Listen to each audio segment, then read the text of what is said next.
This news program is proudly brought to you by Smart Start Breakfast Biscuits and Now Biscuits.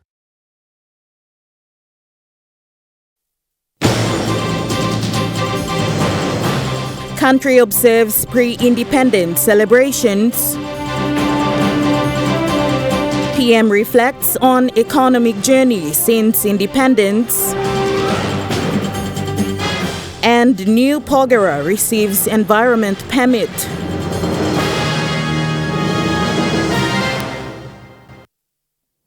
Good evening, you're watching National Emtv News. I'm Grace Papiali. Thank you for joining us. Akatek Aviation, a Papua New Guinea-based aviation school in Port Moresby, celebrated their first independence on campus in commemoration of the country's 48th independence, which is now just days away.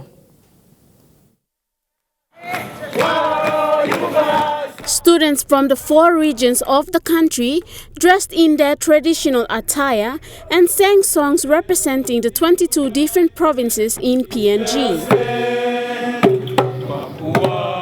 Addressing the students and teachers, Managing Director of Akatek Aviation College, Lawrence Idang, welcomed the students and acknowledged their efforts. As we celebrate, let us not forget the national heroes who put on all the efforts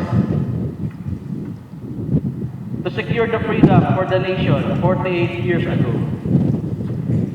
They deserve to be remembered not only on Independence Day, but always.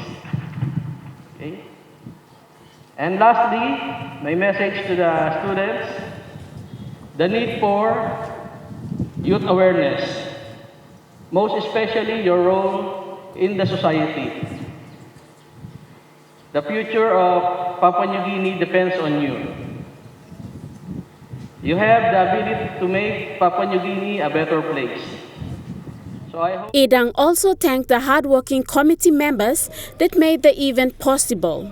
Giving his speech before the students began their traditional performances, John Kaupa, an instructor with the school, had this to say about being independent. Of our country to progress into the future, which we are now in, and it is our time to carry on into the future. We really appreciate and value our fellow expatriate co-workers from the Philippines who are here to contribute to the human integral development of our nation, which is a pivotal aspect of our country like PNG.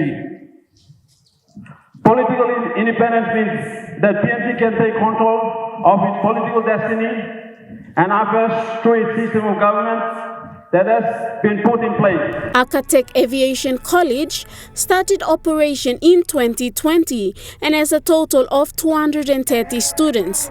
The courses offered are Diploma in Aircraft Maintenance, Engineering and Aviation Electronics, and also Commercial Pilot License Training.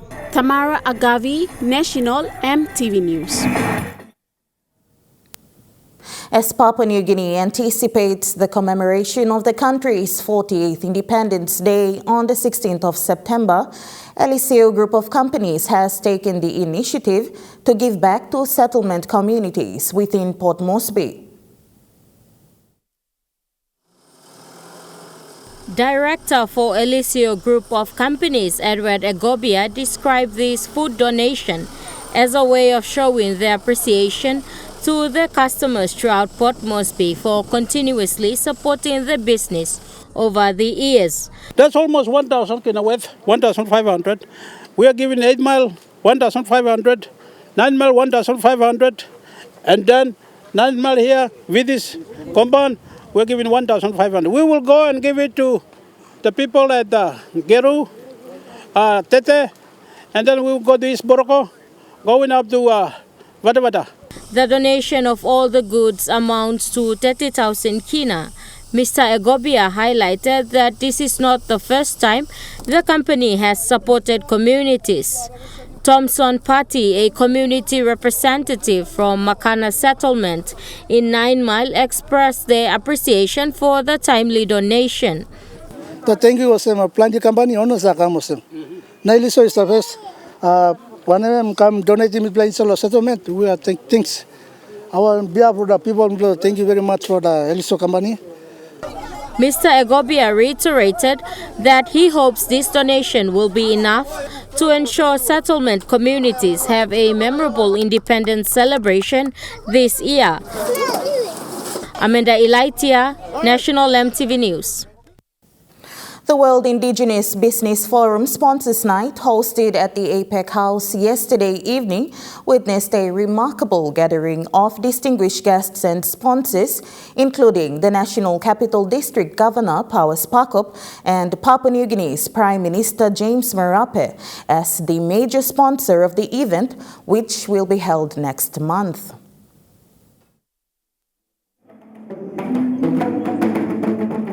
This prestigious event, organized by the Ministry of International Trade and Investment, was served as a platform to acknowledge and appreciate sponsors whose generous contributions will make the forum possible.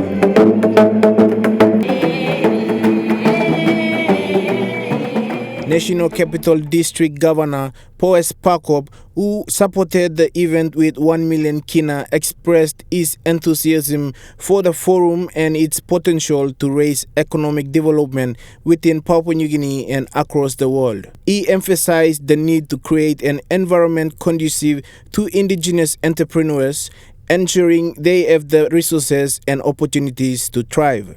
So on our part, as our capital city, working with the Prime Minister and the Minister, we want to support them so that our people are given the opportunity to at least understand and be able to, get some ideas about how to really do the transformation from SME or selling wine about the street of Port Moresby, and we're chasing them around, me and city manager, to really, knowing how to, craft their business so they get into real business and grow. The government of PNG, who is the platinum sponsor, has supported the World Indigenous Business Forum with 2 million kina. Prime Minister James Marape stressed that indigenous communities possess unique knowledge, skills and cultural assets that can drive innovation and foster economic growth while preserving traditions and heritage. Prime Minister James Marape has acknowledged the Minister of International Trade and Investment, Richard Maru, for his leadership in organizing this event.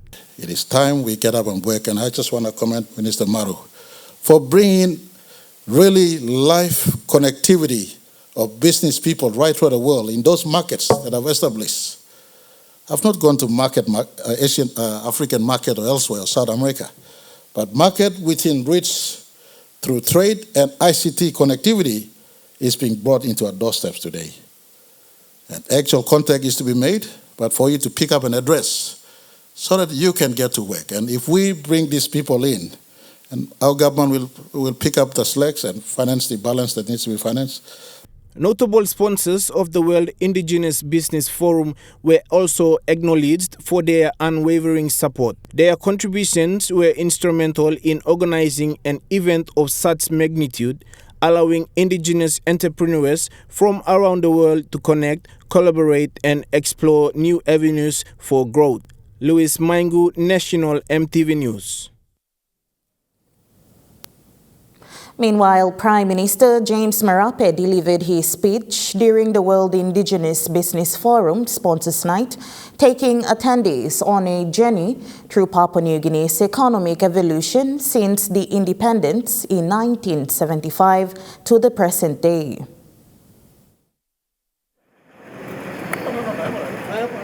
Delivering his speech as the keynote speaker of the World Indigenous Business Forum Sponsors Night event, Prime Minister James Marape emphasized on the development of the mining and energy sectors, infrastructure investment, and effort to diversify the economy. Marape went on to address the key moments in Papua New Guinea's economic history. 1975, under 5 billion. 2018, I got to throw this one in so you know the difference. 2018, before I took over, 79 billion. 2002, when Somare came in, 17 billion. So like 1975 to 2002, 5 billion to 17 billion. We only grew by 12 billion. Half the time we were busy playing politics. We had 12 changes of government in that period of 27 years. 2002 to 2022, we grew by 97 billion.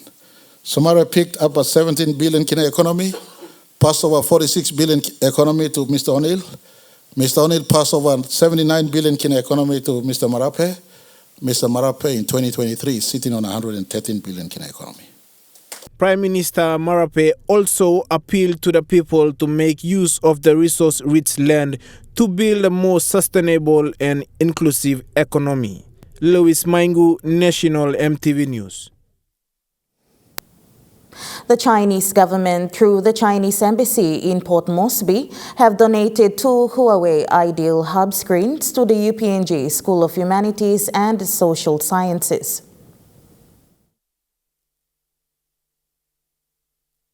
According to UPNG's Vice Chancellor, Professor Frank Griffin, the screens will help the way they deliver their programs, hence improve the quality of education. The Huawei Ideal Hub S2 screen is a productivity tool for smart office built with special features including an inbuilt 16 speaker, a zoom camera with a Windows and Android system. Professor Griffin went on to explain additional features of the screens donated. A computer, but a really big computer. And it's all touchscreen. And Mr. Sims also showed me that you can convert that screen into a whiteboard. And there is a pen that if you want to explain something, you can switch between the computer application to a whiteboard. Chinese ambassador to PNG, Zhang Fanua, said China has always supported and continues to provide assistance within their capacity and promote the development of education in PNG. Ambassador Fanua also explained why China is committed to assisting PNG in terms of such donations like the one from today. We do that because as my president, China's President Xi Jinping once said, actually he stressed always, education is a foundation of a nation, of a country. A thriving education makes a thriving country. So for prosperity, development, you need a good education. Fanua further elaborated, an example of China's continuous support is the establishment of the Western Pacific University, the Modern Butuka Academy, and more than 500 students of PNG receiving Chinese government scholarships over the past 38 years. Such assistance tells the successful story of the China-PNG Education Cooperation and went on to explain the importance of China-PNG Education Cooperation. I became the Chinese ambassador to PNG more than 2 years ago.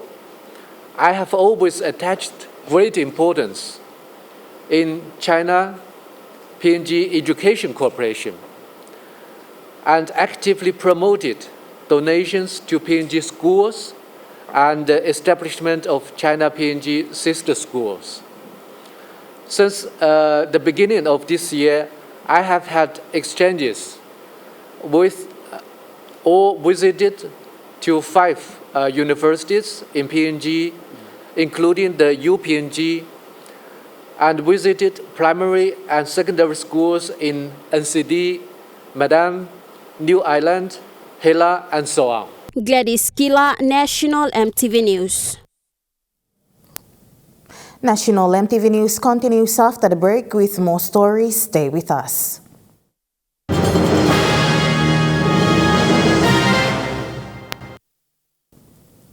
You're watching National Emtv News. All the councillors throughout Western Highlands Province for the first time held their annual general meeting yesterday together with the governor for the province, Wairapa. A total of 316 councillors throughout the province attended the meeting at the Mara House in Mount Hagen. The purpose of hosting the meeting was to address the local level government on how to go about in terms of law and order and the important part the ward members will have to play to uphold peace in their communities. While welcoming the guests, the acting provincial administrator for Western Islands Province described the ward members as a very special group of leaders because law and order starts from the community level. You will pass some law to maintain law and order. You know, West Islands, you know, law-abiding people. Come all white men come and say, our forefathers all been live more structured life. All you was they will never live hunters and gatherers life. All man go planning guy, all man go placing, all man provide leadership at the state. Among the councillors and the invited guest was the Deputy Secretary for the Department of Provincial and Local Level Government, Larson Thomas, who came all the way from Port Moresby to attend the event. Thomas says there will be some changes made to the roles and responsibility that the ward members will take on in their communities in the coming years. Committee work day, by you talk, kind of small speakers talk pinisa. I think Assembly Clerk and talk. You but talk lo people blue. Nuku trouble come up so by you talk no imi was not fight. Implement meri ole yang blalan. Puti man blue go lo ground na. Till and told the land. Blessing ba kamanda blo sweat blue. No kan rana na. Tumas na painin trouble lo puti man kunci lo bogeto. Biane member ram. Blessing him stop lo ground so by bla walk him this la talk at the same time by bla walk him smart committee. By bla clean him all committee bla so this la mi bla ba put him lo law. Governor Rapa, upon giving his remarks, says he has been fighting for the councillors since he got elected into the parliament and he will continue to talk on behalf of them. The floor of parliament, but me talk play bla. Me now me talk na start, but me continue talk play bla councillors of Western Islands. Last talk, you bla talk no pay side there. And walk lo me, but me talk play bla. Allowance play bla. All paying 200 kina long. Fortnight there. Non up. Non up. Miss Happy also. Walking Miss and making me non up. No fair to. No floor of parliament, me talk more on them. Mr. Cancel to na some allowance, me no sim na come, me talk you no TV on. Rapa assured the 300-plus councillors for Western Islands that there will be good change in the province. Rapa then requested that the national government look into the local level government as they are the only well-established system that is in place. Sharon Engnui, National Emtv News. The Conservation and Environment Protection Authority has formally made the transfer of the environment permit to the new Porgera Limited, who will be the new operator for the Porgera Gold Mine in Enga Province. The transfer was made yesterday at the Manasupe House in Port Moresby. The permits were previously held by the former operator in Barrick Limited. However, when Barrick Limited submitted its notice of transfer in June this year, the permits were cancelled. According to the SEPA director, the permits do not carry any amendments. He said after consultation with the state solicitor, they have approved a transfer with the same terms and conditions. He added that amendment can be made at any time required and highlighted on the importance of this permit. By virtue of the powers vested to the Director of Environment under the Environment Act 2000, has the powers to call for amendments as and when it is seen appropriate. These environment permits are essentially important management tools to the new program limited that will be utilized and relied upon and will seek further guidance to meet statutory requirements and obligations and to better manage the environment and the Porgera Strickland River system.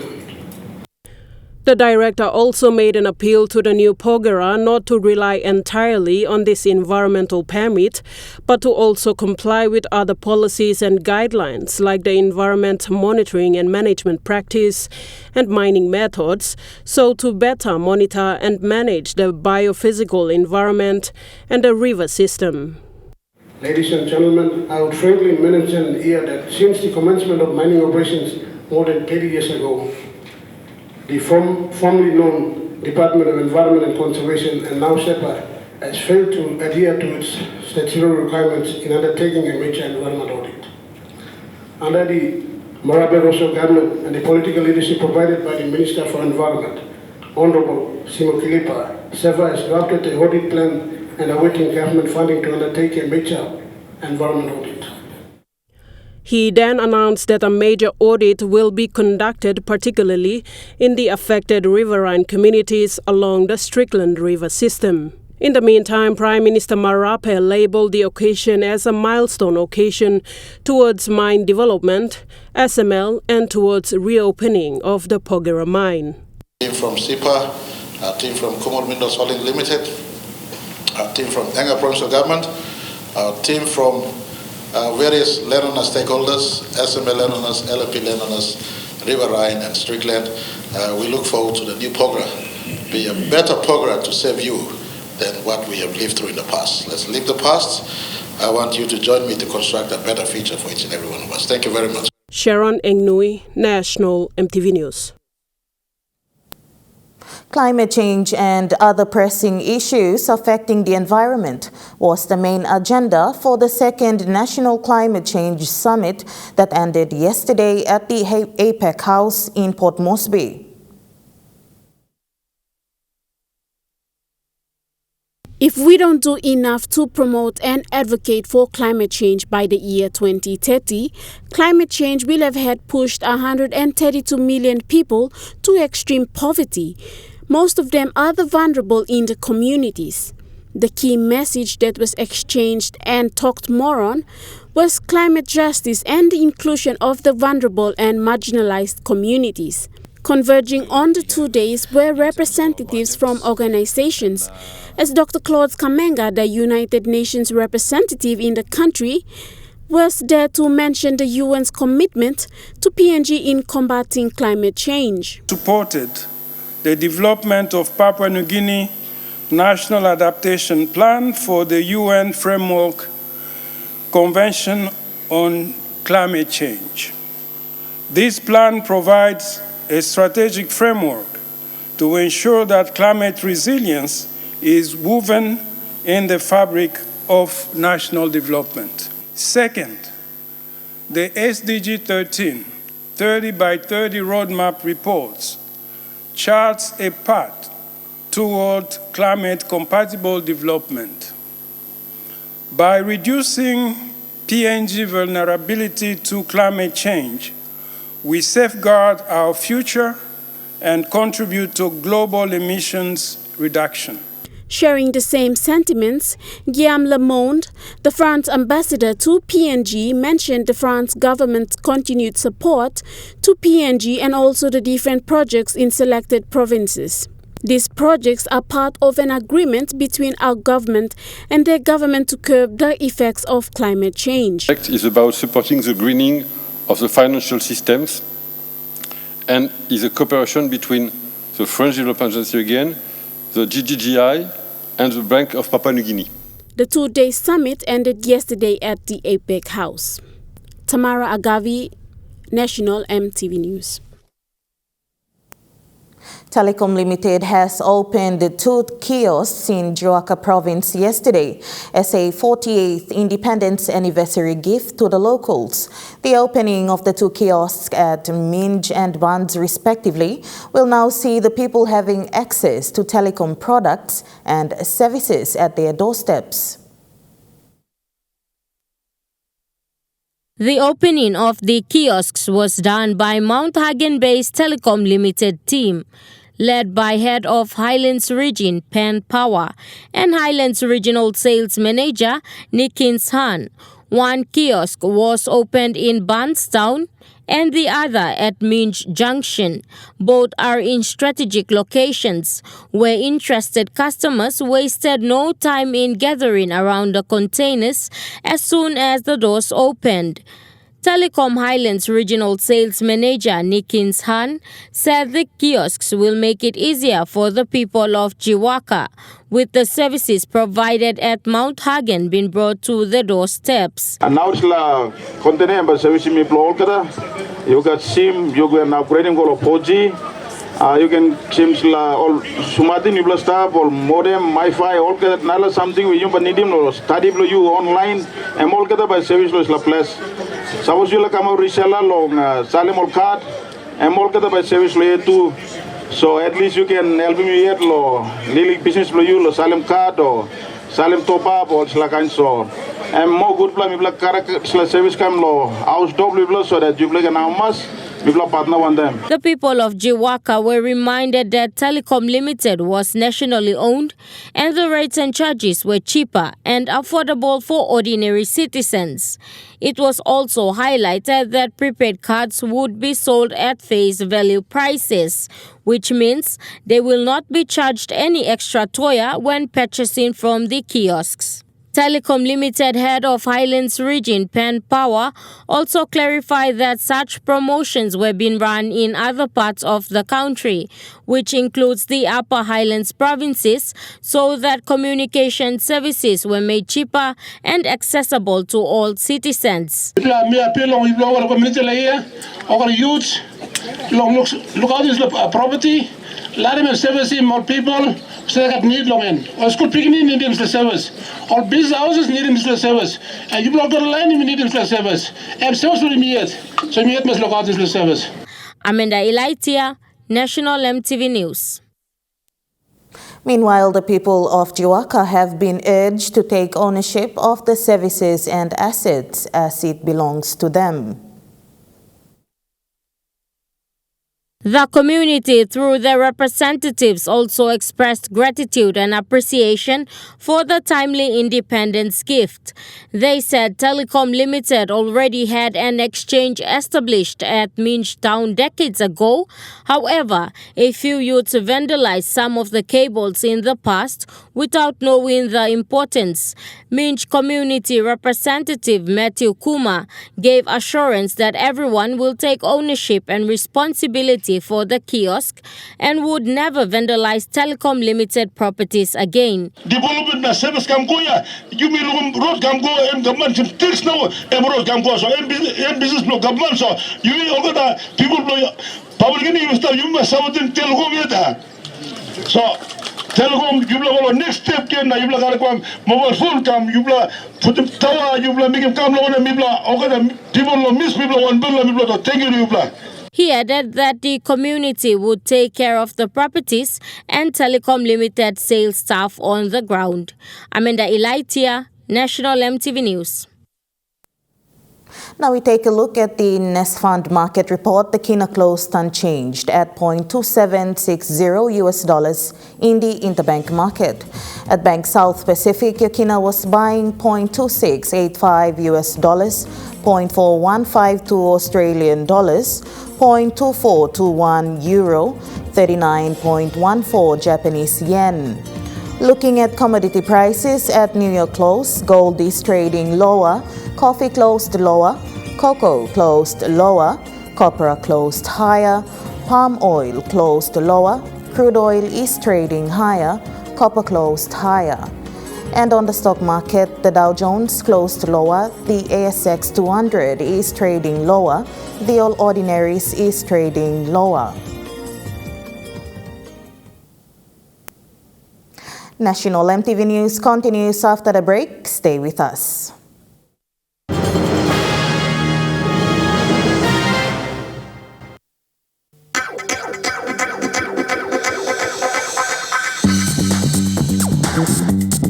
Trukai Sports.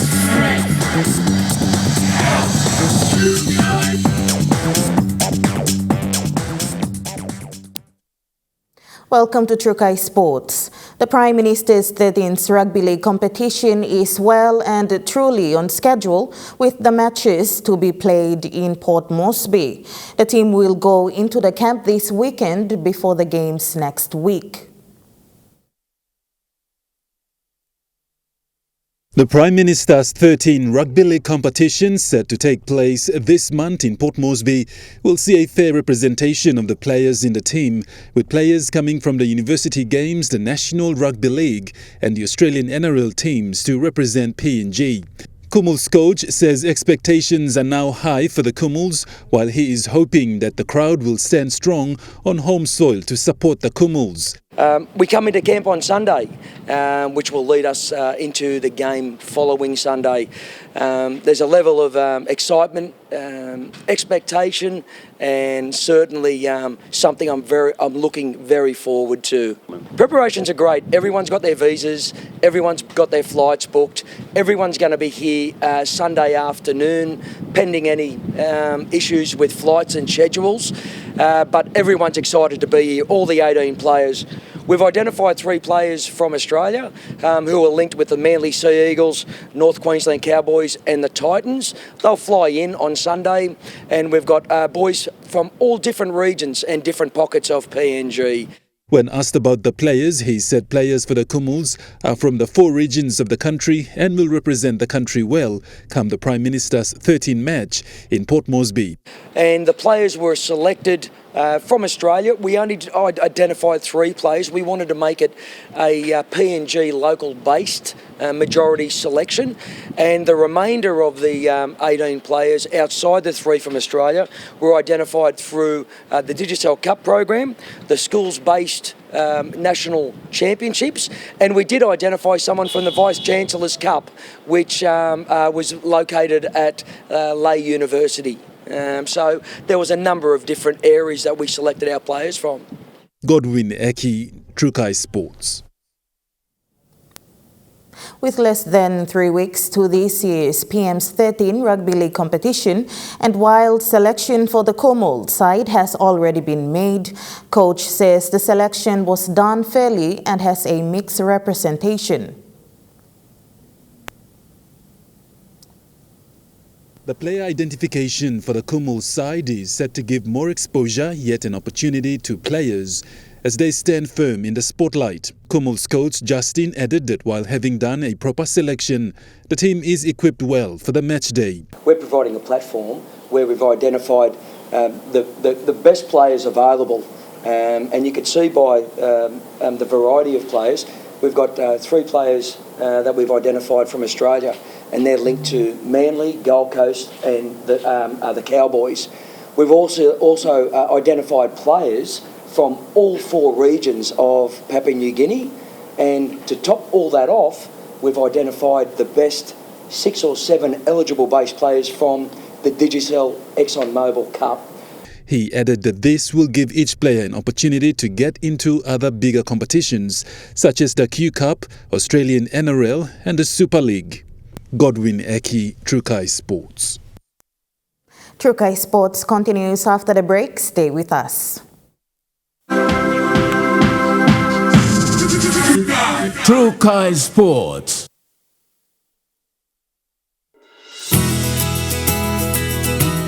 This weather update is proudly brought to you by MoniPlus, with you always.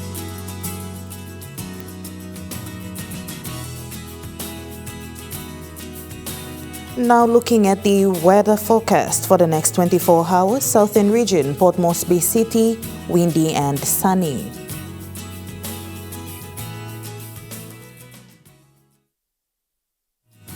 The weather update was proudly brought to you by MoniPlus, with you always. And that wraps up the news, sports and weather for Thursday, the 14th of September 2023. From all of us here, pleasant viewing. Good night.